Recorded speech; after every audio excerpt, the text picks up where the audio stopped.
But at the same time, you kind of swallowed the big lie. I did. I went along with everything I'm hearing. And I paid a big price for this. That was Boise's Pam Hemphill, the day before she drove herself to California to start her 2-month federal prison sentence, the price she paid. A prison sentence she says she agreed to in a plea deal, signing off on 1 misdemeanor count of demonstrating, parading, or picketing inside the U.S. Capitol building. See, Pam was a J6er, the core believer that the 2020 presidential election was stolen by Joe Biden. So she participated in the storming of the Capitol on January 6th, 2021. And according to prosecutors, Pam repeatedly turned to police for help while, quote, simultaneously undermining their efforts. Well, that summer of 2022, when she went to prison, she became known as the MAGA Granny, a cancer patient who was wrongfully incarcerated in a California women's prison housed with cartel members and convicted murderers.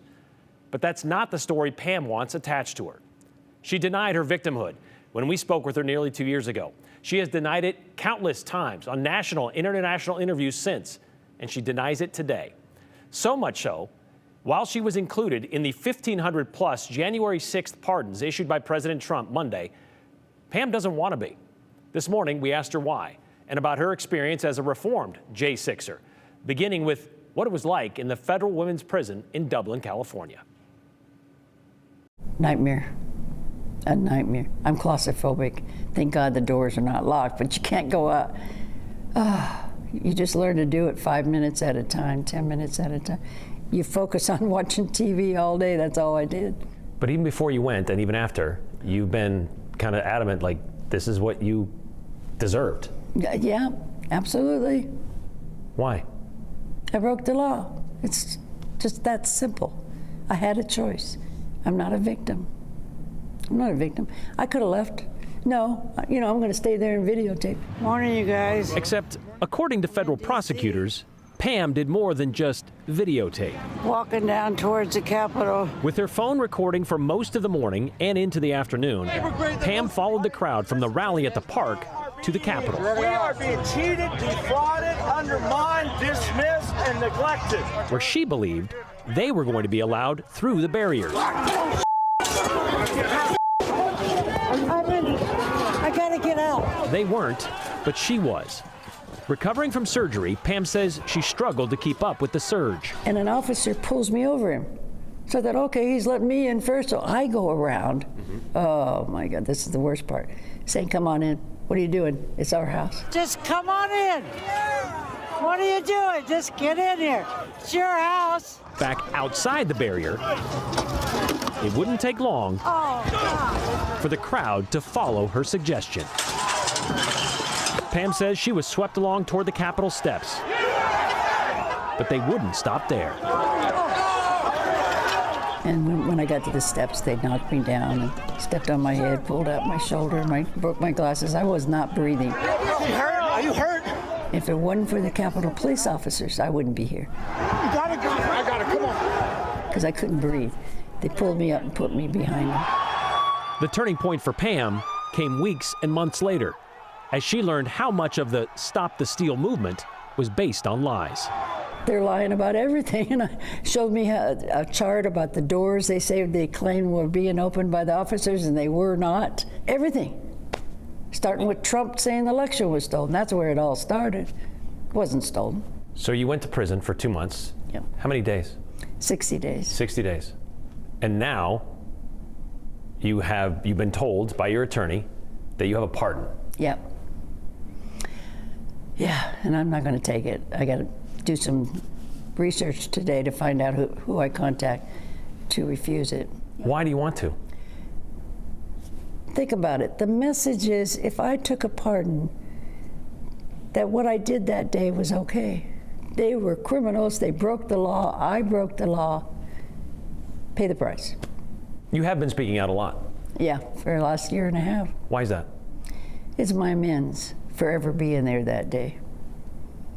It's my amends. The least I can do, compared to what the Capitol police officers went through that day. Oh my God. And they still haven't put up that plaque for them. Let's get that plaque up for those Capitol police officers. That's the least we can do for them.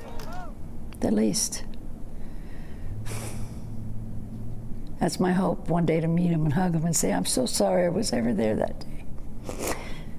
I was a part of that garbage. You know what I mean? Still pretty raw. I've got to live the rest of my life knowing I was there, a part of it, you know, cheering it on. You know, I'm really sorry. Sorry can't get it, though. That's why I've got to speak out, be vulnerable, death threats, whatever.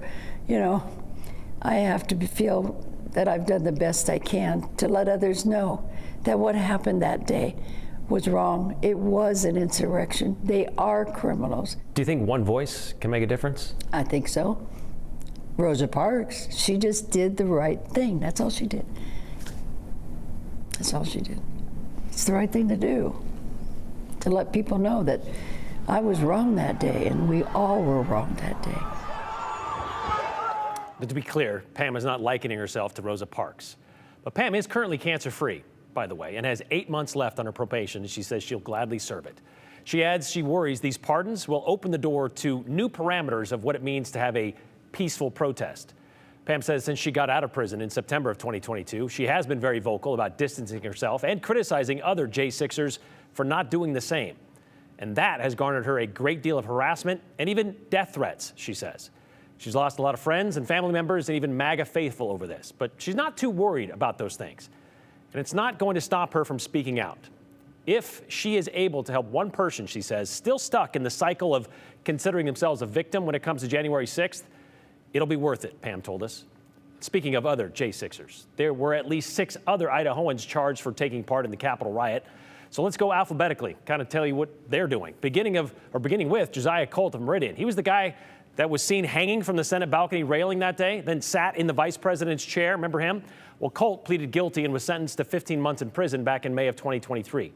Theo Hansen of Nampa was the last Idahoan charged in November of 2023.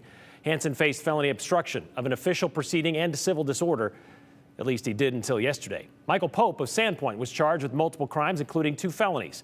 Boise's Yvonne St. Cyr, she was sentenced to 30 months in federal prison for her role in obstructing and interfering with police during a civil disorder, which is a felony. Afterwards, the 55-year-old, after she was convicted and sentenced, the 55-year-old said she now understood what Jesus felt like in the garden.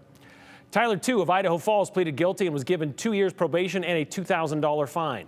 Finally, Duke Wilson of Nampa also pleaded guilty and in March of 2022 was handed one of the harshest penalties at the time, 4 years and 3 months in prison. Wilson actually assaulted police that day, picking up a flagpole and used it as a weapon against officers in the Capitol building tunnel.